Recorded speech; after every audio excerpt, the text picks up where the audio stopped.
Hello everyone. Today we are going to start our new chapters of natural phenomena, chapter number 15. So let's get started. In class 7, you read about winds, storms and cyclones. You learn that cyclones can cause a lot of damage to human life and property. You also learn that we can protect ourselves from them destructive phenomena to some extent. In this chapter, we shall discuss two other destructive natural phenomena. These are lightning and earthquakes. We shall also discuss what steps we can take to minimize destruction caused by this phenomena. जैसे कि class 7 के अंदर हमने सब natural phenomena के बारे में देखा था, पर ये स्टैंडर्ड 8 के अंदर ये चैप्टर के अंदर हमें दो फिनोमिनन के बारे में देखना है, जो कि एक है लाइटनिंग एंड दूसरा है earthquake. So starting with lightning. You might have seen sparks on an electric pole when wires become loose. जैसे कि हम सब ने देखा होता है कि जो वहाँ पे स्पार्क्स होता है दो इलेक्ट्रोपोल्स के बीच में, अगर वहाँ पे वायर्स हैं वो लूज हो जाते हैं. This phenomena is quite common when wind is blowing and shaking the wires. You might also have seen sparks when a plug is loose in its socket. के नॉर्मली हम अपने घर में भी देखते हैं कि जो स्पार्किंग्स होते हैं जो सॉकेट्स के बीच में. Lightning is also an electric spark but on a huge scale. In ancient times people did not understand the cause of these sparks. Asian times की बात करें तो नॉर्मली जो पीपल थे उनको ये चीज़ समझ में नहीं आती थी कि ये स्पार्क्स कैसे होते हैं. They were therefore afraid of lightning and through that the wrath of gods was visiting them. क्योंकि एशियन टाइम्स में जब लाइटनिंग होती थी तो लोग घबरा जाते थे, तो ये सोचते थे कि जो भगवान है, जो गॉड है, तो वो विजिट करने आए हैं, तो ये उनकी ऐसी मान्यताएं थी. Now of course we understand that lightning is caused by the accumulation of charges in the clouds. कि अभी हम ये चीज़ जानते हैं कि लाइटनिंग किस वजह से होती है, तो क्लाउड्स के अंदर जो पॉजिटिव और नेगेटिव चार्जेस होते हैं तो उसके एक्यूमुलेशंस की वजह से ये देखने को मिलता है. We need not be afraid of lightning but we have to take precautions to protect ourselves from the deadly sparks. Now talking about the spark that the Greeks knew about. The ancient Greek knew as early as 600 BC that when amber is a kind of resin, was rubber with fur, it attracted light objects such as hair. You might have seen that when you take of woolen or polyester clothes, your hair stands. And जैसे कि अगर यहाँ पे Greek की बात की जाए तो वहाँ पे एक एम्बर नाम की थिंग्स थी, that is a type of resin. तो वो क्या था कि वो कोई भी हेयर के साथ जो फर होते थे उसके साथ वो अट्रैक्ट हो जाता था. अगर सिंपली बात करें तो हम ये चीज़ अपने घर पे भी की होती है कि हमने जब भी पॉलिएस्टर के कपड़े पहने आए थे, स्पेशली विंटर के टाइम पे जब हम वुलन के कपड़े पहने होते हैं तो हमारे हेयर से तो वो उसके पास में अट्रैक्ट हो जाते हैं. If you take off these clothes in the dark you even see a spark and hear a crackling sounds. In 1752, Benjamin Franklin, an American scientist, showed that lightning and the spark from your clothes are essentially the same phenomena. कि जो American scientist थे जिनका नाम था Benjamin Franklin, जिन्होंने 1752 में ये चीज़ दिखाई कि जो लाइटनिंग होती है और हमारे कपड़ों के अंदर जो स्पार्क होता है वो दोनों सेम फिनोमिना है. However, it took 2000 years for this realization to occur. We shall now study some properties of electric charge. We shall also see how they are related to the lightning in the sky. Let us perform some activity to understand the natural electric charges, but recall first what you might have played as a game. When you rub a plastic scale on your dry head, the scale can attract very small pieces of paper. यहाँ पे एक scale का और paper का example दिया हुआ है, पर जो हमने की हुई चीज़ है जिसका एग्जाम्पल दूँ तो हम अपने हेयर के ऊपर जो बलून होता है उसको रब करते हैं तो हमारे हेयर है वो बलून के पास क्या हो जाते हैं, अट्रैक्ट हो जाते हैं. Talking about charging by rubbing. यहाँ पे एक्टिविटी 15.1 दिया हुआ है जहाँ पे एक बॉल पेन रिफिल है और जिसको हमें रब करना है, जो पॉलीथीन के साथ हमें रब करना है। अभी हम उसको अपने पास लेके जाएंगे पॉलीथीन के पास, तो क्या हो जाएगा, वो एक दूसरे के साथ अटैच होगा। अभी यहाँ पे एक्टिविटी 15.2 दिया गया है, आप पढ़ो तो आपको उसके अंदर फिलअप करना है। जैसे कि रिफिल है जिसको हम पॉलीथीन या तो वुलन क्लॉथ के साथ रब करेंगे तो क्या वो अट्रैक्ट होगा। दूसरी थिंग दी गई है बलून है, तो वो पॉलीथीन के साथ वुलन क्लॉथ या तो ड्राई है, इसमें से अट्रैक्ट होगा या नहीं होगा, तो किसके साथ अट्रैक्ट हो रहा है तो वो यहाँ पे लिखना है, जो कि आपका होमवर्क है। When a plastic refill is rubbed with polythene, it acquires a small electric charge. कि जब भी रिफिल है तो हम उसको पॉलीथीन के साथ रब करेंगे तो वहाँ पे इलेक्ट्रिक चार्ज है वो एक्वायर्स मतलब कि पैदा होते हैं। Similarly, when a plastic comb is rubbed with dry head, it acquires a small charge.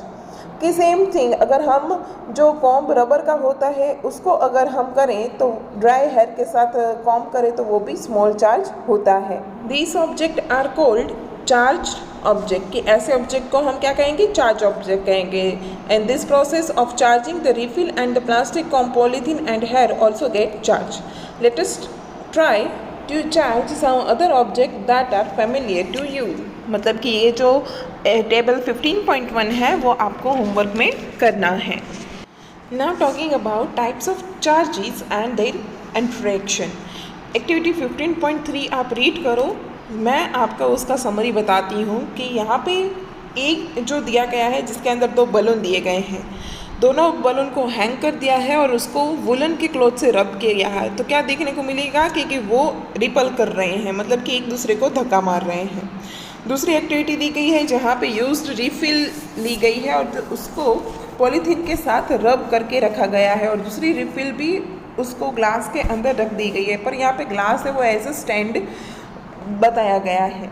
यहाँ पर 2 चीज़ें हुई जो सेम मटेरियल की थी, 2 रिफिल और 2 बलून जो कि सेम मटेरियल है, पर अगर दोनों अलग मटेरियल ले ले तो क्या होगा, मतलब कि यहाँ पे एक रिफिल है तो हम उसको टम्बलर के अंदर डाल दें और बाद में उसको चार्जेस के साथ लगा दें। जो बलून है जो चार्ज्ड है जो कि रिफिल के साथ अगर हम लगाएंगे तो उसके अंदर क्या देखने को मिलेगा, क्या वो रिपल करेंगे या तो वो अट्रैक्ट करेंगे। Let us summarize the observation. A charged balloon repel a charged balloon. A charged refill repel a charged refill. कि दोनों सेम मटेरियल होंगे तो वो दोनों चार्ज होंगे और दोनों क्या करेंगे, एक दूसरे को रिपल मतलब कि धक्का मारेंगे। But A charge balloon attracted a charge refill, क्यों, ताकि यहाँ पे मटेरियल है वो चेंज हो गया है। Does it indicate that charge on the balloon is of a different kind from the charge of the refill? Can we say then that there are 2 kinds of charges? Same material हो जाने की वजह से वो ripple कर रहे थे, पर डिफरेंट मटेरियल हो जाने की वजह से वो क्या कर रहे हैं, अट्रैक्ट कर रहे हैं, मतलब कि वहाँ पे दोनों चार्जेस देखने को मिलेंगे different.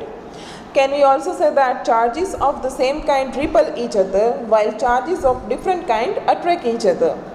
It is a convention to call the charges acquired by a glass rod when it is rubbed with silk as positive. The other kind of charges is said to be negative. जैसे कि 2 type के charges की बात की गई है, एक है पॉजिटिव और दूसरा है negative. It is observed that when a charged glass rod is brought near a charged plastic straw rubbed with polythene, there is an attraction between the two. यहाँ पे एग्जाम्पल दिए गए हैं कि कैसे 2 अलग मटेरियल होंगे तो एक है वो पॉजिटिव की तरह काम करेगा और जो दूसरा है वो नेगेटिव तरह काम करेगा, मतलब कि दोनों है वो अट्रैक्शन में आ जाएंगे। The electric charge is generated by rubbing are static. They do not move by themselves. When charges moves, they constitute an electric current. You have been reading about electric current since class 6. The current in a circuit which makes a bulb glow or the current that makes a wire hot is nothing but a motion of charges. कि जो भी lightning होती है तो वो उसके पीछे का रीज़न क्या है कि वहाँ पे जो चार्जेस हैं उसका मोशन होता है पॉजिटिव एंड नेगेटिव का, जिसकी वजह से जो सर्किट है उसके अंदर बल्ब ग्लो होता है या तो वायर है वो हॉट होते हैं, मतलब कि गर्म हो जाते हैं। Now talking about transfer of charge, के ट्रांसफ़र का जो चार्जेस है उसका ट्रांसफर कैसे होते हैं। एक्टिविटी 15.4 है जो आपको रीड करनी है। The aluminium foil strips receive the same charge from the charge refill through the paper clip. Remember that metals are good conductor of electricity. जैसे कि आपने ये पढ़ा, तो जहाँ पे एक एल्यूमिनियम फॉयल पेपर दिया गया है और 2 पेपर क्लिप्स लगाई गई हैं, पर वो कौन सी, जब रिफिल जो चार्ज होगी उसके थ्रू ही ये पेपर क्लिप्स है वो चार्ज होगा, पर ध्यान रखना चाहिए कि वो गुड कंडक्टर्स होना चाहिए। The strips carrying similar charge ripple each other and they become wide open, क्योंकि ऑब्वियसली सेम मटेरियल होगा तो वो क्या करेगा, एक दूसरे को रिपल करेगा अगर सिमिलर चार्जेस हुए तो, क्योंकि मटेरियल सेम होगा तो चार्जेस भी सेम होंगे। Such a device can be used as test whether an object is carrying charge or not. This device is known as electroscope. क्योंकि ये डिवाइस को हम क्या कहेंगे, इलेक्ट्रोस्कोप कहेंगे, क्योंकि वो डिवाइस हमें किस काम में आता है कि जो ऑब्जेक्ट है तो वो चार्जेस कैरी करता है या नहीं करता है। Thus we find that electrical charge can be transferred from charged object to another through a metal conductor. जो मेटल कंडक्टर्स होगा तो वही इलेक्ट्रिक चार्ज है उसको ट्रांसफ़र कर पाएगा दूसरे चार्ज ऑब्जेक्ट के पास। Touch the end of the paper clip gently with the hand and you will find a change in the foil strips, they come back to their original state. Repeat charges to foil strips and touching the paper clip. Every time you will find that the foil strips collapse as soon as to the paper clip with hand. Why does it happen? The reason is that foil strips lose charges to the earth through your body. We say that the foil strips are discharged. The process of transferring of charge from a charged object to the earth is called earthing. जैसे कि हम अपने घर में earthing देते हैं, उसके पीछे का रीज़न क्या है कि जो हमारी बॉडी है वो एक चार्ज गुड कंडक्टर है, तो जब भी अगर कोई भी वायरिंग है जिसकी वजह से अगर हमें करंट लगता है या तो हमारी बॉडी है वो चार्ज हो जाती है, तो क्या होता है कि वही करंट जो है, तो अगर अर्थिंग लगा हुआ है तो वो हमें नहीं लगेगा, बल्कि वो डायरेक्टली जो चार्ज ऑब्जेक्ट है वो उसको लेके अर्थ में डाल देगी, मतलब कि जो लैंड है वहाँ पे जाने देंगी, अर्थ के अंदर जाने देगी, तो जिसको क्या कहेंगे, अर्थिंग कहते हैं। Now talking about the story of lightning. It is now possible to explain lightning in terms of the charges produce by rubbing. देखिए इमेजेस के अंदर गौर से नोटिस कीजिएगा कि वहाँ पे पॉजिटिव एंड नेगेटिव चार्जेस दिखाए गए हैं जिसकी वजह से लाइटनिंग होती है। You learned in class 6 that during the development of a thunderstorm, the air currents move upwards while the water droplets move downwards. कि thunderstorm के टाइम पे क्या होता है, जो एयर करंट होता है तो जिसमें वो अपवर्ड्स होता है, पर जो ड्रॉपलेट्स होते हैं, वाटर ड्रॉपलेट्स, वो डाउनवर्ड्स होते हैं। These vigorous moment cause separation of charges, क्योंकि ये जो वॉगरस मोमेंट होता है तो उसको क्या कहते हैं, सेपरेशन होते हैं चार्जेस के। By a process not yet complete understood, the positive charges collect near the upper edge of the cloud and the negative charges accumulate near the lower edge.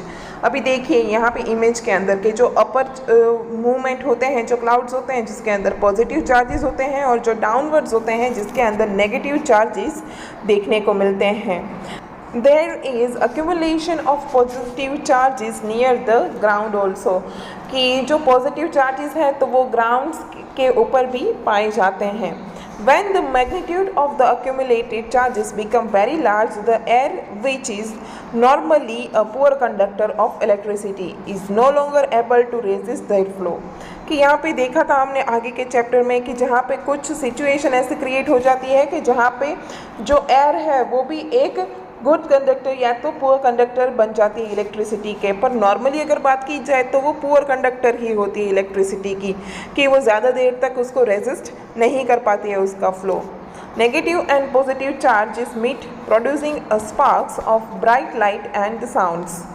जब पॉजिटिव एंड नेगेटिव चार्ज है तो वो एक दूसरे को मिलते हैं, टकराते हैं, तभी एक स्पार्क होता है जो एकदम ब्राइट होता है, वो लाइट होता है और उसकी साउंड भी तेज़ होती है। We see streaks as lightning the process is called an electric discharge, कि ये जो पूरी प्रोसेस होती है जिसको इलेक्ट्रिक डिस्चार्ज कहा जाता है। The process of electric discharge can occur between 2 और मोर क्लाउड्स और between clouds and the earth, कि जो इलेक्ट्रिक डिस्चार्ज की प्रोसेस है वो 2 या 2 से ज़्यादा क्लाउड्स के अंदर भी होती है या तो क्लाउड्स और अर्थ के बीच में भी देखने को मिलती है। Today we need not get frightened by lightning like our aviators did. Now we understand the basic phenomenon. Scientists are trying too hard to improve this understanding. However, lightning strikes could destroy life and property. It is therefore necessary to take measures to protect ourselves. कि अगर हम lightning से डरने की ज़रूरत नहीं है पर उसके प्रिकॉशंस हैं वो हमें लेने ज़रूरी है। Talking about lightning safety. During lightning and thunderstorms, no open place is safe. कि ये चीज़ हमें सबको पता है कि लाइटनिंग होती है तभी हमें ओपन प्लेस पे नहीं रहना चाहिए। Hearing thunder is an alert to rush to safer place. After hearing the last thunder, wait for some time before coming out to the of the safe place, क्योंकि जब भी ये हमें थंडर की आवाज़ आ जाती है तो उसके बाद हमें थोड़ा टाइम वेट करना चाहिए और उसके बाद ही हमें सेफ़ प्लेस पे मूव होना चाहिए। पर हम ये सेफ प्लेस है वो फाइंड कैसे करेंगे? अ हाउस और a building is a safe place. If you are travelling by a car और a bus, you are safe inside with windows and doors of the vehicle shut, कि अगर आप travelling कर रहे हैं तो उसकी खिड़कियां हैं वो हमें बंद रखनी चाहिए। Do and don'ts during a thunderstorm. अगर हम आउटसाइड की बात करें तो open wheels like motor bike, tractors, construction machinery, open cars are not safe. Open fields, tall trees, shelters in parks, elevated place do not protect us from lightning strikes. कि अगर हम बाहर की साइड पे हैं तो ये ओपन फील्ड है, बड़े ट्रीज़ है, शेल्टर्स हैं, जहाँ पे पार्क्स जैसे कि पार्क्स जैसे हैं, तो ऐसी चीज़ें हमें लाइटनिंग से नहीं बचा सकती हैं। Carrying an umbrella is not at all a good idea during thunderstorm, क्योंकि अगर हम अम्ब्रेला लेके थंडरस्टॉर्म में बाहर निकल रहे हैं तो वो भी एक सही आइडिया नहीं है। If in a forest, take shelter under shorter trees, कि अगर हम फॉरेस्ट एरिया में हैं तो हमें बड़े ट्रीज़ का सहारा नहीं लेना चाहिए, छोटे ट्रीज़ का सहारा लेना चाहिए, क्योंकि लाइटनिंग होती है तो वो सबसे पहले जो टॉल थिंग्स होती हैं उसके ऊपर ही जाके गिरती है, इसके लिए हमें स्मॉल ट्रीज़ का सहारा लेना चाहिए। If no shelter is available and when you are in an open field, stay far away from all trees, stay away from poles or other metal objects, कि अगर वहाँ पे कुछ भी नहीं है तो ये ट्रीज़ में से या तो पोल्स में से हमें दूर रहना चाहिए। Do not lie on the ground, कि ग्राउंड के ऊपर हमें सोना भी नहीं चाहिए। Instead squat low on the ground. Place your hands on your knees with your head between the hands. This position will make you the smallest target to be stuck. देखिए यहाँ पे इमेज में दिखाया गया है कि अगर वहाँ पे ओपन एरिया में है तो आप ऐसे करके बैठ जाने की वजह से वो आप एक स्मॉलेस्ट टारगेट बन जाते हैं, तो वहाँ पे जो लाइटनिंग है वो गिरने के चांसेस कम हो जाते हैं। तो ये तो बाहर की बात हुई। अगर हम घर में हैं, इनसाइड द हाउस है, तो क्या करेंगे? Lightning can strike telephone cords, electric wires and metal pipes. अगर हम घर के अंदर हैं तो हमें इलेक्ट्रिक पोल से या तो टेलीफोन कोड से यहाँ से दूर रहना चाहिए। During the thunderstorm, contact with these should be avoided. It is safer to use mobile phones and cardless phones, कि अगर हमें यूज़ करना है तो हम मोबाइल फ़ोन्स और कार्डलेस फ़ोन है वो यूज़ कर सकते हैं। However, it is not wise to call up a person who is receiving your phone through a wired phone. Bathing should be avoided during thunderstorm to avoid contact with running water. Thunderstorm के time पे हमें bathing भी avoid करना चाहिए। Electrical appliance like computers, TVs etcetera should be unplug, के ये जितने भी इलेक्ट्रिकल अप्लायंस होते हैं वो सबको हमें अनप्लग कर देना चाहिए। Electrical lights can remain on, they do not cause any harm. Now moving towards to lightning conductors. Lightning conductors is a device used to protect buildings from the effect of lightning. देखिए image के अंदर दिखाया गया है कि पूरी building होती है या तो हमारा घर होता है, तो हम क्या करते हैं कि उसका जो अपर पोर्शन है, मतलब कि जो हमारी छत है वहाँ पे हमें एक मेटल की थिंग लगा देते हैं, मतलब कि जिसको लाइटनिंग कंडक्टर कहते हैं। और अर्थ के नीचे ग्राउंड पे हम क्या करते हैं, वहाँ पे कॉपर प्लेट लगा देते हैं। तो अगर बाय चांस वहाँ पे लाइटनिंग हो रही है तो यह क्या होगा कि वो उसकी इफ़ेक्ट की लाइटनिंग की इफ़ेक्ट है उसको अपने अंदर खींच लेता है और बाद में उसको डायरेक्टली ग्राउंड के अंदर जाने देता है, ताकि हमारा जो घर है, जो हम हैं, वो हम सेफ रह सके। यहाँ पे मेटल की प्लेट क्यों यूज़ की गई है, क्योंकि जो मेटल की प्लेट है वो गुड कंडक्टर है। तो अगर लाइटनिंग हो रही है तो वो डायरेक्टली उसको कैच करके अपने अंदर उसके चार्जेस हैं वो कलेक्ट कर सकती है, ट्रांसफ़र कर सकती है। Now talking about earthquakes. You just learned about thunderstorm and lightning in class 6. You learned about cyclones. These natural phenomenon can cause large-scale destruction of human life and property. Fortunately, these phenomena can be predicted to some extent. The weather department can warn about a thunderstorm developing in some area. If thunderstorms occur, there is always a possibility of lightning and cyclones accompanying it. So we got time to take measure to protect ourselves from the damage caused by these phenomena. कि earthquake से तो हम सब अभी aware है कि हमारी जो वेदर डिपार्टमेंट के लोग हैं तो वो हमें पहले से ही वार्न कर देते हैं जब भी थंडरस्टॉर्म आने वाला होता है, या तो ऐसी पॉसिबिलिटीज़ उनको देखने को मिलती है, जो लाइटनिंग आने वाली होती है, साइक्लोन्स है, तो ये सारे हमें वेदर डिपार्टमेंट से हमें न्यूज़ मिल जाती है, ताकि हम अपने खुद को जो प्रोटेक्ट कर सकें और जो डैमेज है तो उसके ऊपर भी हम ध्यान दे सकें। There is, however, one natural phenomenon which we are not able to predict accurately. It is an earthquake. It can cause damage to human life and property on huge scale. जैसे कि earthquake से हम सारे अभी वाकिफ़ हैं कि जब भी earthquake आता है तो वो ह्यूज अमाउंट के अंदर प्रॉपर्टीज़ और ह्यूमन लाइफ को अफेक्ट करता है। A major earthquake occurred in India on 8 October 2005 in Uri and Tangdhar towns of north Kashmir कि यहाँ पे इमेज के अंदर दिखाया गया है कि सबसे अगर भयानक अर्थक्वेक की बात की जाए तो वो 8 अक्टूबर 2005 में उरी के अंदर और तंगधर के अंदर, जो कि नॉर्थ कश्मीर के अंदर टाउन्स है, वहाँ पे देखने को मिला था। Before that a major earthquake occurred on 26 January 2001 in Bhuj district of Gujarat. कि दूसरा जो आया था तो वो 26 जनवरी 2001 भुज देखने को मिला था, जिससे हम बहुत ही अवेयर हैं। What is an earthquake? What happens when it occurs?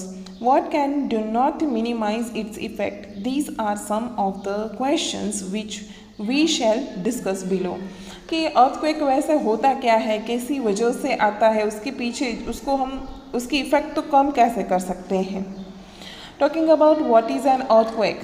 An earthquake is a sudden shaking or trembling of the earth which lasts for a very short time. It is caused by a disturbance deep inside the earth's crust. कि जो अर्थ की crust है तो जब भी उसके अंदर shaking देखने को मिलता है, उसके अंदर वाइब्रेटिंग देखने को मिलता है, तभी अर्थक्वेक अकर होता है। Earthquakes occur all the time all over the earth. They are not even noticed. कि earthquake है वो कंटिन्यू चलती प्रोसेस है, पर उसको ज़्यादा हम नोटिस नहीं कर सकते हैं। Major earthquakes are much less frequent. They can cause immense damage to buildings, bridges, dams and the people. कि जो major earthquakes होते हैं तो जो उसकी फ्रीक्वेंट होती है वो लेस होती है, पर उसके जो कोजेज़ हैं, उसके जो डैमेजेस हैं, तो वो बिल्डिंग है, ब्रिजेस, डैम्स, बिल्डिंग्स, हाउसेस, ये सारी चीज़ों को बहुत ही ज़्यादा अफेक्ट करते हैं। There can be great loss to life and the property, क्योंकि ये बहुत ही लाइफ के अंदर डैमेज क्रिएट करता है, प्रॉपर्टी के अंदर बहुत ही ज़्यादा डैमेज क्रिएट करता है। Earthquakes can cause floods, landslides and tsunamis. के earthquake की वजह से फ्लड भी आ सकता है, लैंडस्लाइड्स हो सकती हैं और सुनामी की आने के भी चांसेस रहते हैं।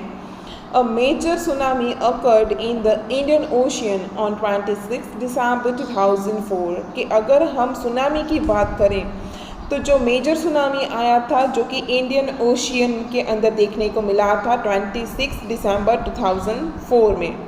All the coastal area around the ocean suffered huge losses, कि जब भी सुनामी आता है तो ओशियंस के जो आसपास के एरिया है तो वो ज़्यादा सफ़र करते हैं इस चीज़ के अंदर. Now talking about what causes an earthquake. In ancient times, people did not know the true causes of earthquakes. Their ideas were therefore expressed in mythical stories such as the one told by Bhojo's grandmother. Similar myths were prevalent in the other part of the world.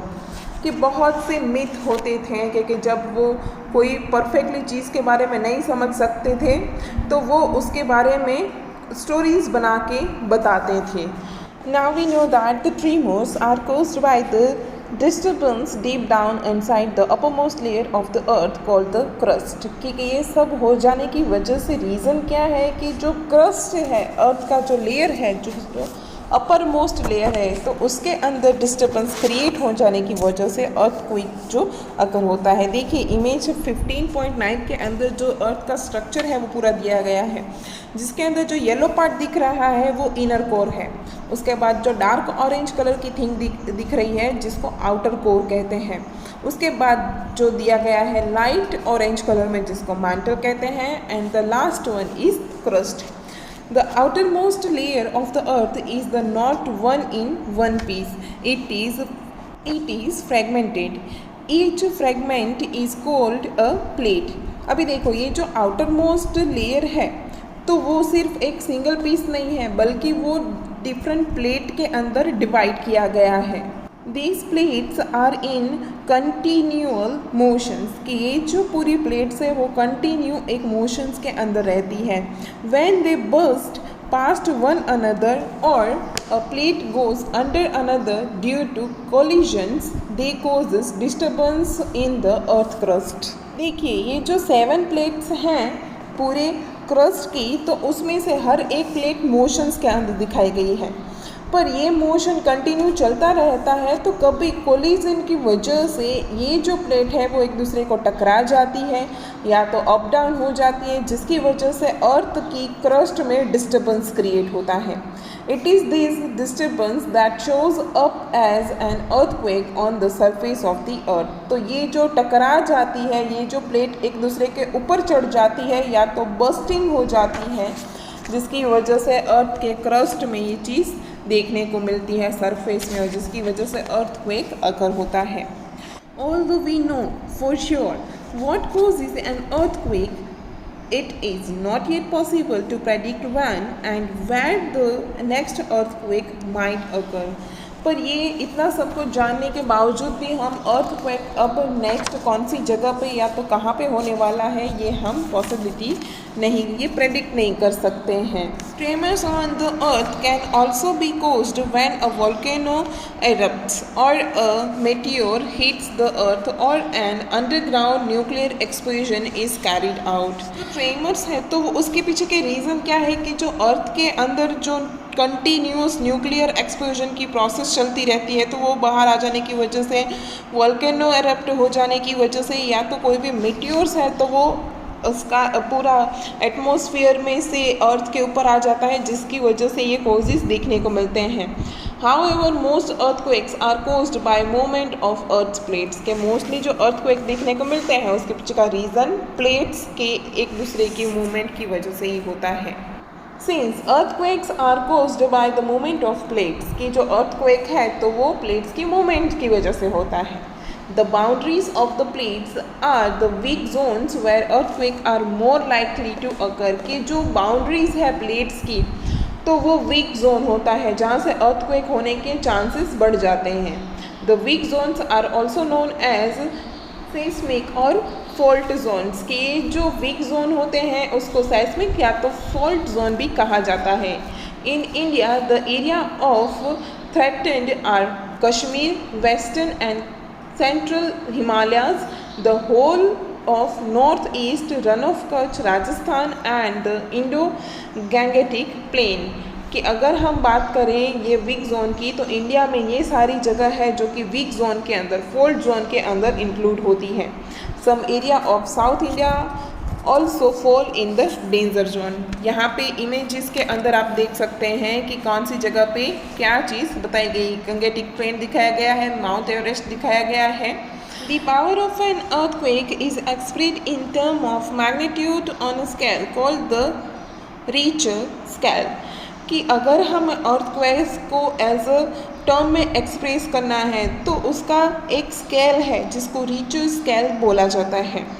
Rarely destructive earthquakes have magnitude higher than 7 on the Richter scale.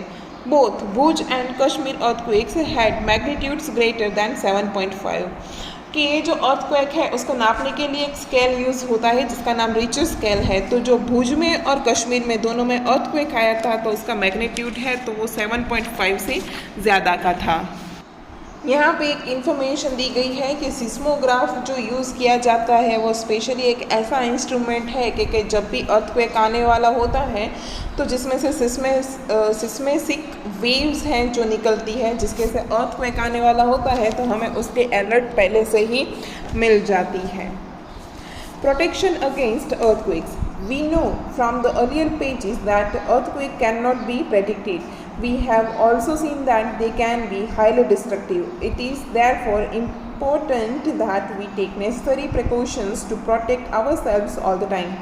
People living in seismic zones where the earthquakes are not likely to occur have to be specially prepared. First of all the buildings in these zones should be not so designed that they can withstand major tremors. Modern buildings technology can make it possible।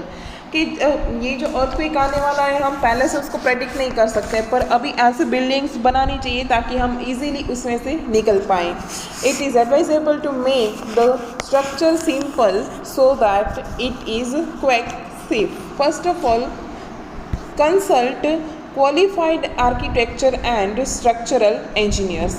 In highly seismic area, the use of mud of timber is better than using heavy construction material. Keep roof as light as possible। कि अगर यहाँ पे हमें जो seismic areas होते हैं तो वहाँ पे हमें जो भी चीज़ बनानी है तो वो मड से या तो टिम्बलर से बनानी चाहिए।